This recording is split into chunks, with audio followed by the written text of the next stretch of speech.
ఆడజన్మ కన్నీటి అలల సాగరం. చూస్తే చిన్నది కానీ బాధల భారం. ప్రతి అడుగులోనూ పరీక్ష, ప్రతి చూపులోనూ నిరీక్షణ.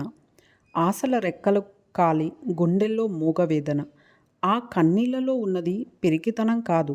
ఆమె నవ్వే పెదవుల వెనుక ఉన్న విషాదం లోపల ఎన్ని గాయాలైనా బయటపడనివ్వదు. గతం ఎన్ని చీకట్లను తెచ్చినా తల ఎత్తుకు బతుకుతుంది. తన కన్నీరు అణువణువున ఒక కథ. ఆ కథలో ప్రేమ ఉంది, బంధాల కష్టం ఉంది. అయినా ఆ కన్నీరు ఆమెను బలహీనం చెయ్యలేదు.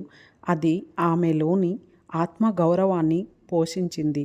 ఏమీ చెప్పకుండానే ఎన్నో నేర్చుకున్నది. ఏదైనా సరే ఎదురు నిలిచి పోరాడింది. ఆమె బాధ ఆమెకి ఒక ఆభరణం. అది ఆమె గర్వం, ఆమె నిజమైన అందం. ఇది ఒక ఆడపిల్ల కన్నీరు.